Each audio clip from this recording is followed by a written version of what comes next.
Today we have some more actual history from the time of the American Revolution. We will be hearing about some critical battles in the Revolution that often go unnoticed by outlets that purport to cover history. These were the battles of what was then the American Northwest, in Illinois and Indiana, led by General George Rogers Clark.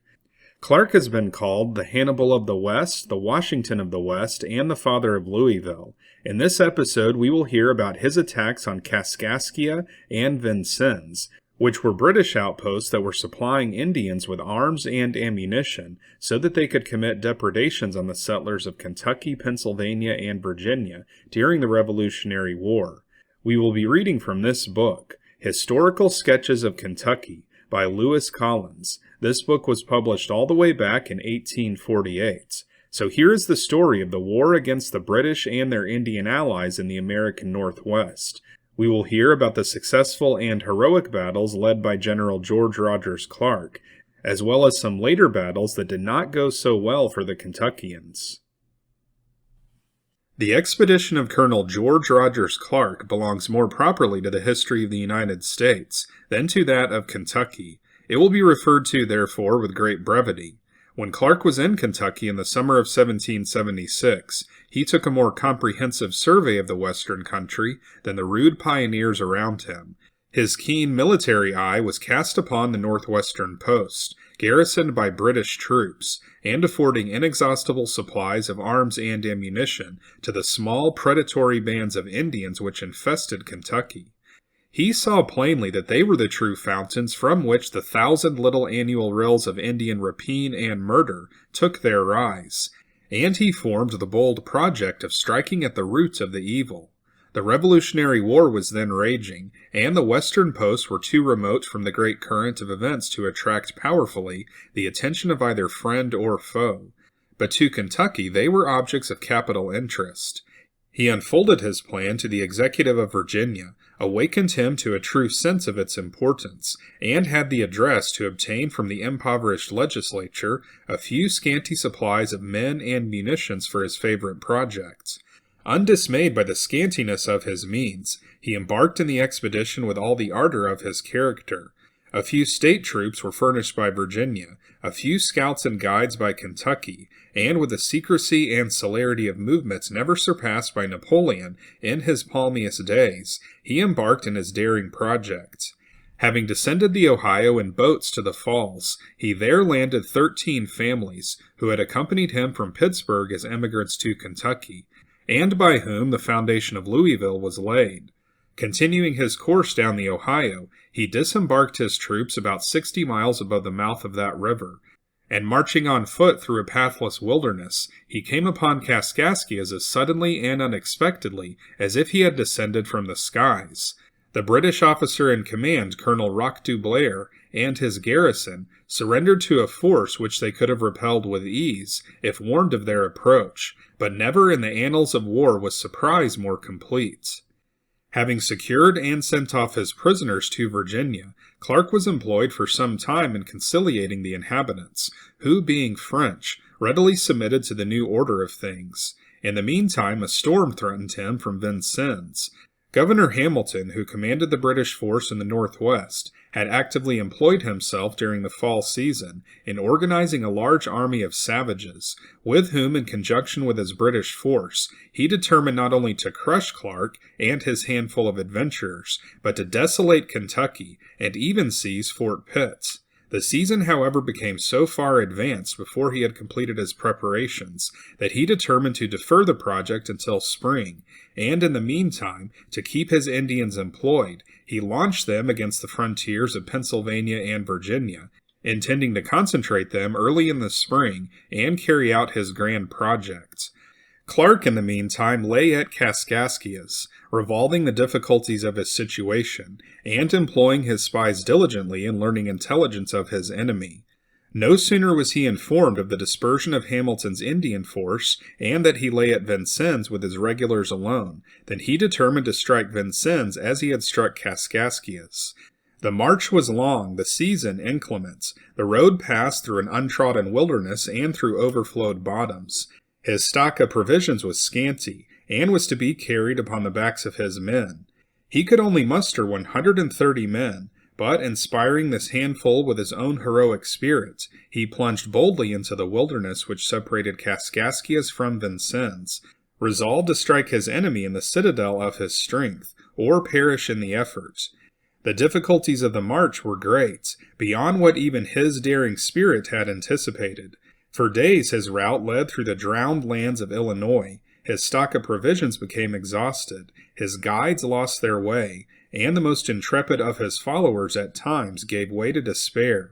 At length they emerged from the drowned lands, and Vincennes, like Kaskaskias, was completely surprised. The governor and garrison became prisoners of war, and, like their predecessors at Kaskaskias, were sent on to Virginia.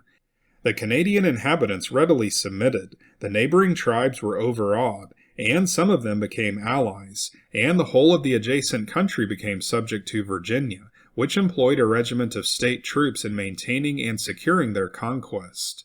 A portion of this force was afterwards permanently stationed at Louisville, where a fort was erected, and where Clark established his headquarters.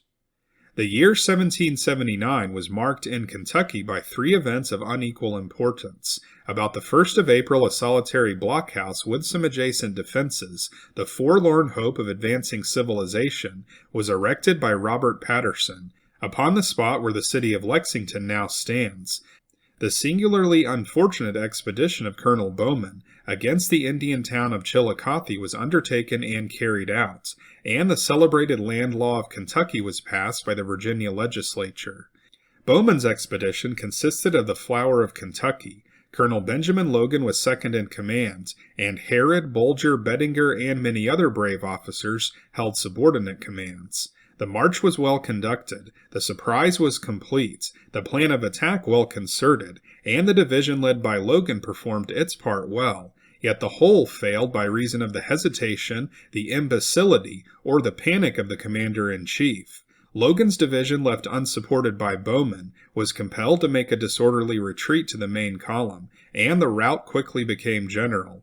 All would have been lost but for the daring bravery of some of the subordinate officers, who charged the enemy on horseback and covered the retreat. But the failure was as complete as it was unexpected and disgraceful. Our limits forbid an analysis of the land law. It was doubtless well intended, and the settlements and preemption features were just and liberal.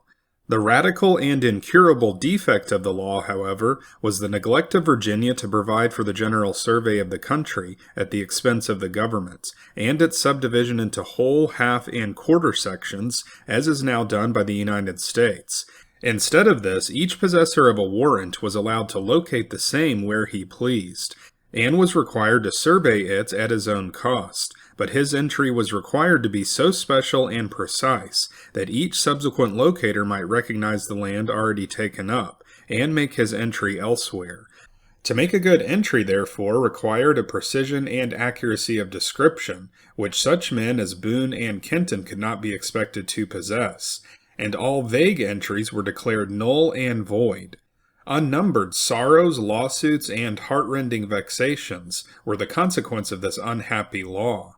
In the unskilled hands of the hunters and pioneers of Kentucky, entries, surveys, and patents were piled upon each other, overlapping and crossing in endless perplexity. The full fruits were not reaped until the country became more thickly settled. In the meantime, the immediate consequence of the law was a flood of immigration. The hunters of elk and buffalo were now succeeded by the more ravenous hunters of land. In the pursuit, they fearlessly braved the hatchet of the Indian and the privations of the forest. The surveyor's chain and compass were seen in the woods as frequently as the rifle, and during the years 1779 through 81, the great and all-absorbing object in Kentucky was to enter, survey, and obtain a patent for the richest sections of land. Indian hostilities were rife during the whole of this period, but these only formed episodes in the great drama. The year 1780 was distinguished by a vast number of emigrants who crowded to Kentucky for the purpose of locating land warrants. Indian hostility was proportionably active, and a formidable expedition, consisting of Indians and English under Colonel Byrd, threatened Kentucky with destruction. For the first time, cannon were employed against the stockade forts of Kentucky. The Ruddles and Martin stations were completely destroyed, and their garrisons taken. The impatience of the Indians then compelled the colonel to retire, without pushing his successes further.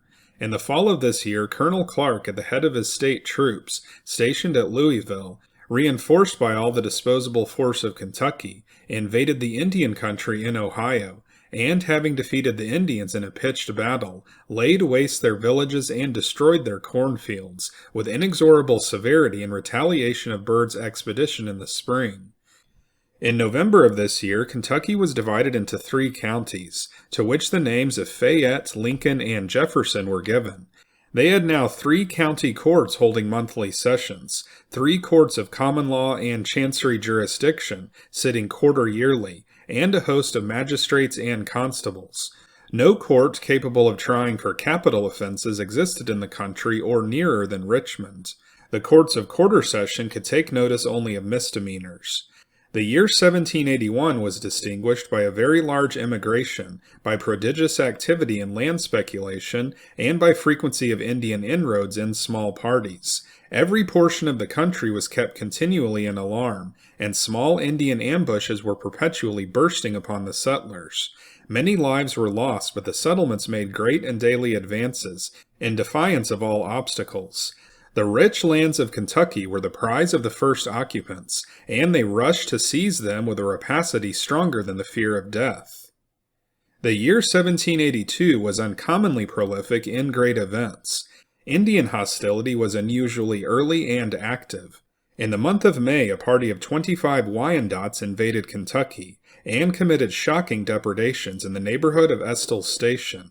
Captain Estill hastily collected a party of equal force, and pursued them rapidly. He overtook them upon Hickenstone's Fork of Licking, near Mount Sterling, and the best-fought battle of the war there occurred. The creek ran between the parties, forbidding a charge but at perilous disadvantage, and the 2 lines forming behind trees and logs, within half-rifle shot, stood front to front for hours, in close and deadly combats. 1/3 on each side had fallen, and the fire was still vivid and deadly as at the opening of the combat. Estill, determined to bring it to a close, ordered Lieutenant Miller to turn their flank with 6 men, and attack them in the rear, while Miller was making a small detour to the right for the purpose most probably of executing his orders in good faith, for there are various constructions placed upon his conduct. The Indian commander became aware of the division of his adversary's force, and with that rapid decision, which so often flashed across Napoleon's battlefields, and whether exhibited upon a great or a small scale, marked the great commander, determined to frustrate the plan by crossing the creek with his whole force, and overwhelming Estill, now weakened by the absence of Miller. This bold thought was executed with determined courage, and after a desperate struggle, Estill was totally overpowered, and forced from the ground with slaughter. Himself and nearly all his officers were killed, and it was but a poor consolation that an equal loss had been inflicted on the enemy. This brilliant little fight is deeply written in the annals of Kentucky, and will be long remembered for the exquisite specimen of the military art exhibited in miniature by the Indian commander. It created a sensation at the time, far beyond its real importance, and was rapidly followed by stunning blows from the same quarter in rapid succession. A party of Wyandots consisting of 20 men encountered Captain Holder at the head of 17 Kentuckians near the upper Blue Licks, and defeated him with loss. But these small parties were the mere pattering drops of hail which precede the tempest. In the month of August, an army of 500 Indian warriors, composed of detachments from all the northwestern tribes, rapidly and silently traversed the northern part of Kentucky, and appeared before Brilliance Station as unexpectedly as if they had risen from the earth. The garrison, although surprised, took prompt measures to repel the enemy. By the daring gallantry of the women, the fort was supplied with water from a neighboring spring. 2 of the garrison burst through the enemy's lines, and gave the alarm to the neighboring stations, while those who remained, by means of a well-conceived and successful ruse, gave a bloody repulse to the only assault which the Indians ventured to make upon the fort. A party of 16 horsemen, with great gallantry and good fortune, forced their way through the Indians, and entered the fort unhurt. More than double that number on foot made a similar effort but failed, and sustained considerable loss. In the meantime, the garrison remained under cover, and kept up a deliberate and fatal fire upon such Indians as showed themselves. The enemy became discouraged, and, apprehensive of bringing the whole force of the country upon them by further delay, broke up their camp on the second night of the siege, and retreated by the Buffalo Trace leading to the lower Blue Lick. By the next day, at noon, 160 men had assembled at Bryan's Station, burning with eagerness to encounter the invaders.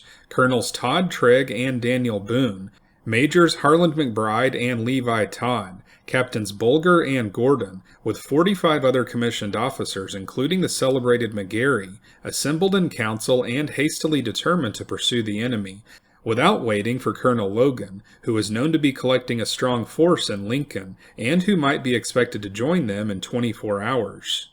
If Major McGary is to be believed, he remonstrated against this rash precipitation, and urged a delay of 1 day for reinforcements, but so keen was the ardor of the officers and soldiers that his dissent was drowned in an impatient clamor for instant battle, and in an evil hour on the 18th of August, the line of march was taken up, and the pursuit urged with a keenness which quickly brought them up with a retreating foe.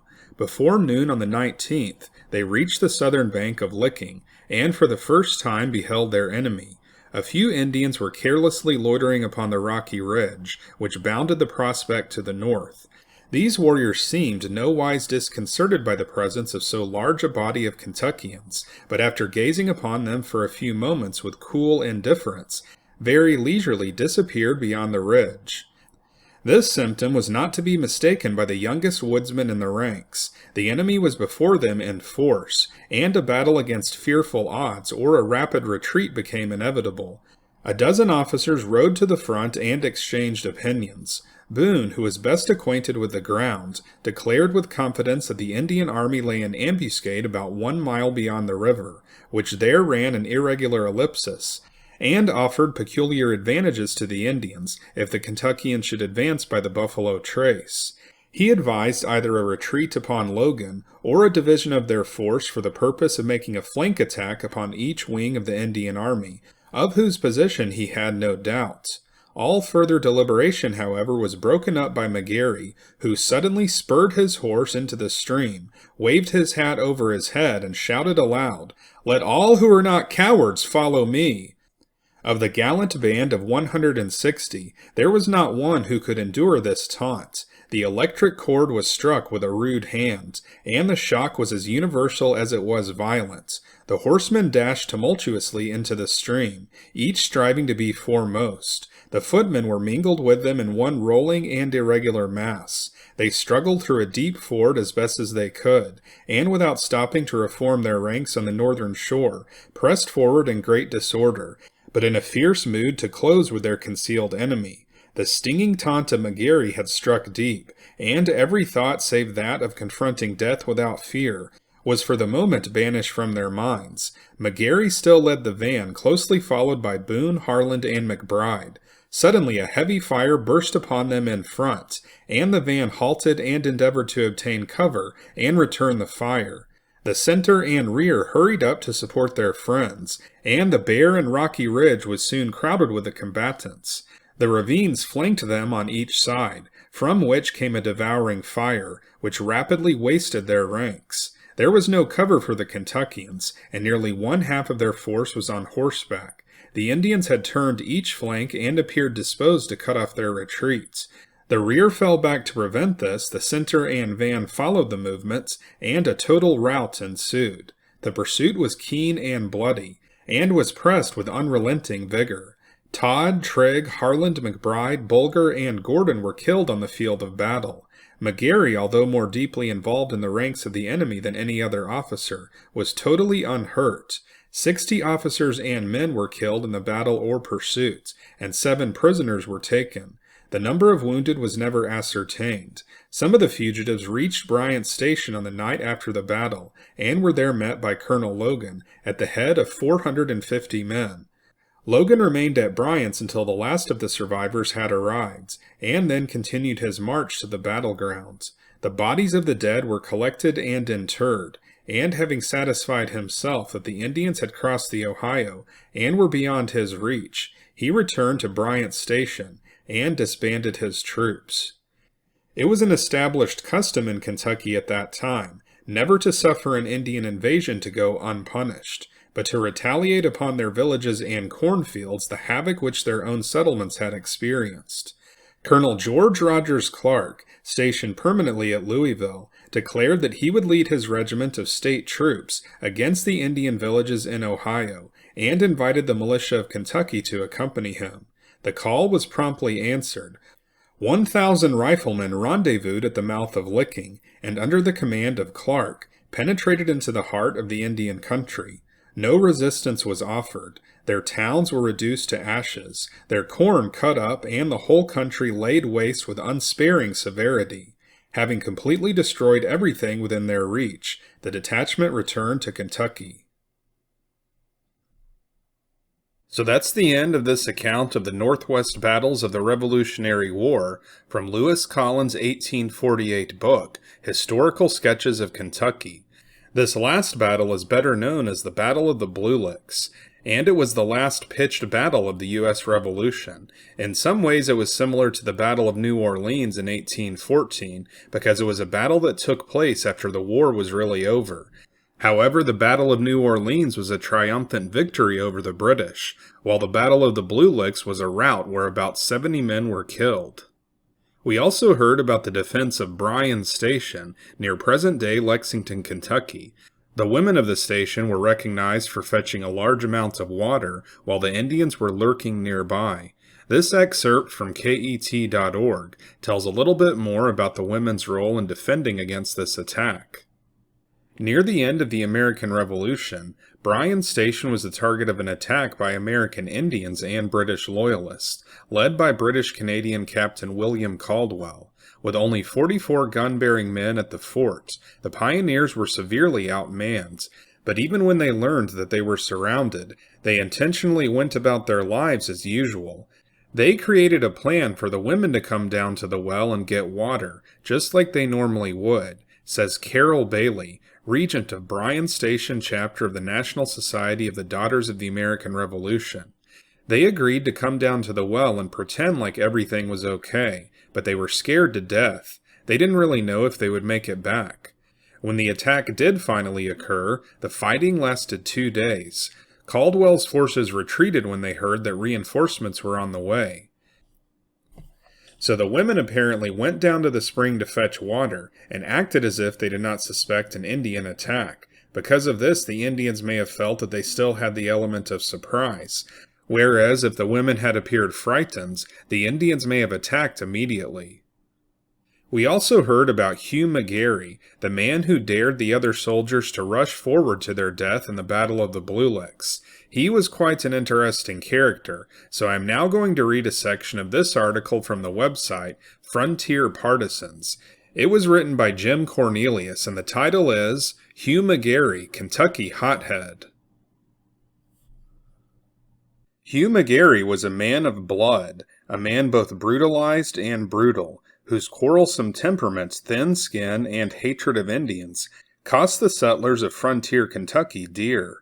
Born in 1744, the son of Irish indentured servants, McGary was, by 1768, a neighbor of Daniel Boone in the Yadkin Valley of western North Carolina.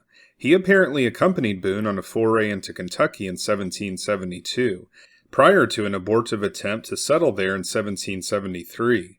He found his way into that dark and bloody ground among the first settlers in 1775, in the company of his new wife, a widow named Mary Bunton Ray, and her 2 teenage sons, James and William Ray. James would become a noted frontiersman.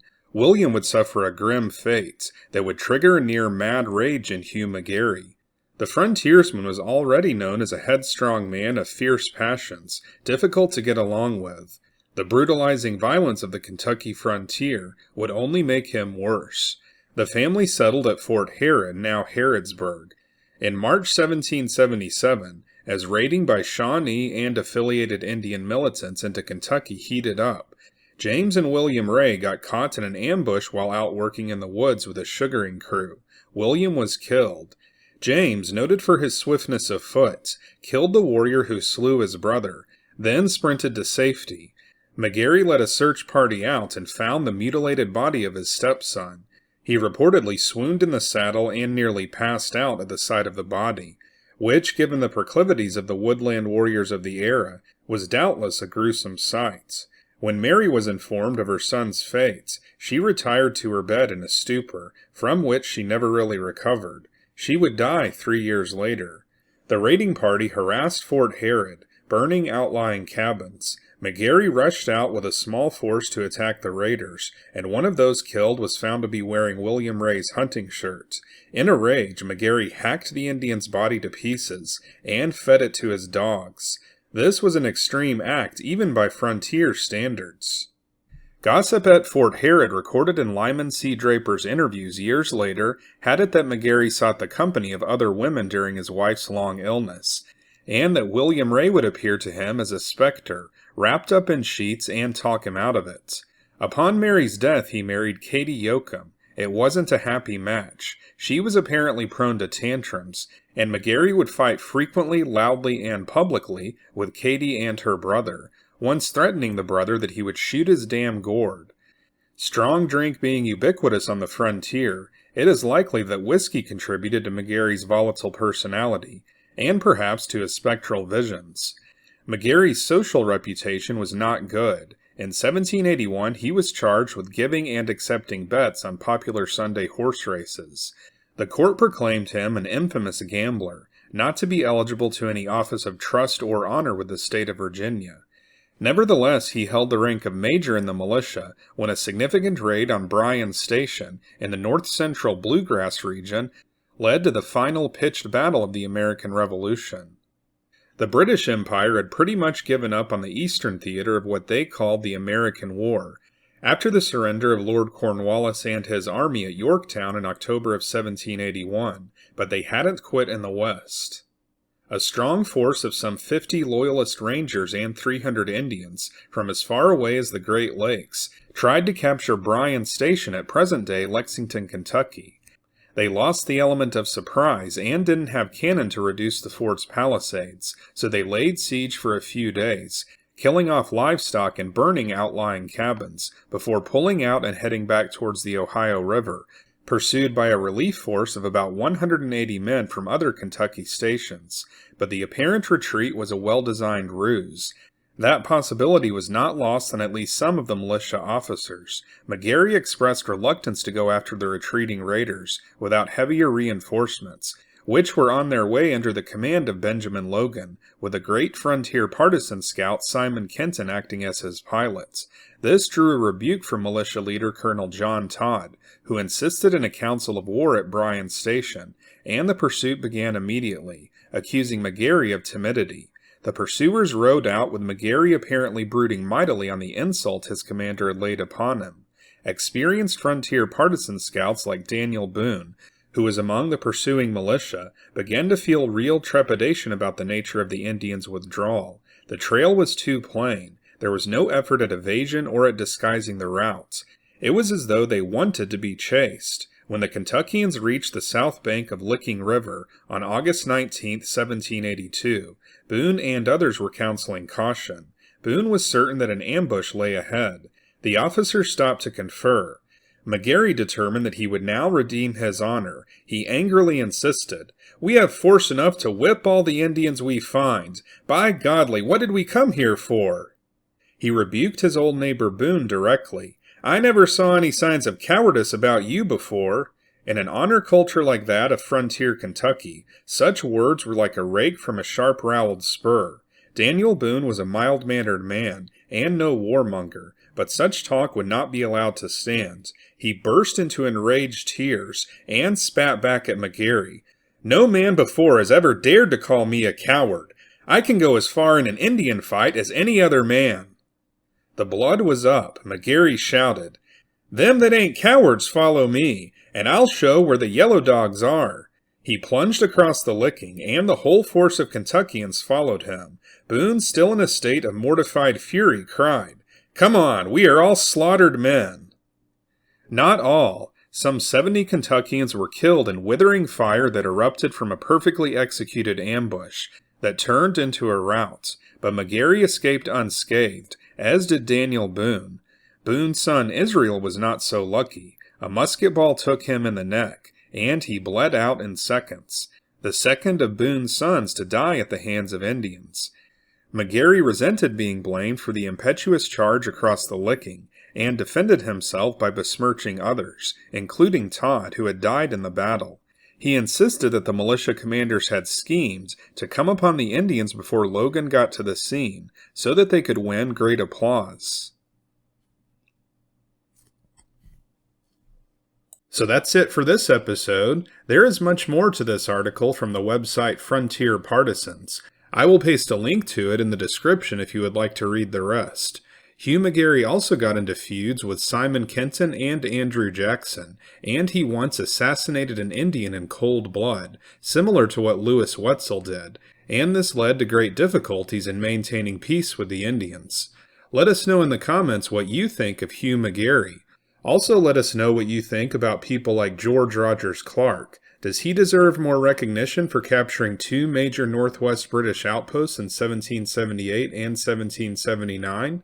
He may have prevented entire towns from being razed by the British and their Indian allies, instead of the minor attacks that occurred like those on Estill's and Bryan's Station. Most of George Rogers Clark's achievements occurred before his 30th birthday, and he had some difficulties with alcoholism later in life. He is an older brother of William Clark, who was appointed by Thomas Jefferson to explore the Pacific Northwest, along with Meriwether Lewis. So the Clark family played a significant role in the westward expansion of the United States. In case you didn't notice this from the Boone Memorial I showed earlier, one of Daniel Boone's nephews also appears to have died at the Battle of the Blue Licks. Even though Boone lived to the old age of 86, he saw many of his family members killed while defending the early American settlements in Kentucky. This channel is called Unworthy History because we cover actual history that has been cast aside as unworthy to discuss on history channels on TV. But here on this channel we keep this worthy history of our ancestors alive by reading directly from old books, written down long ago by people whose shoes we are unworthy to stand in. If you'd like to support our mission of keeping actual history alive, then you can join our Patreon page or become a YouTube channel member. For $5, you will have access to all of our members-only videos. Some of these videos contain history that is too raw and cutting for YouTube. In addition to access to these videos, your support for actual history will also be recognized at the end of each episode. So if you want to see more episodes like this, then be sure to like and subscribe, and we'll see you next time on Unworthy History.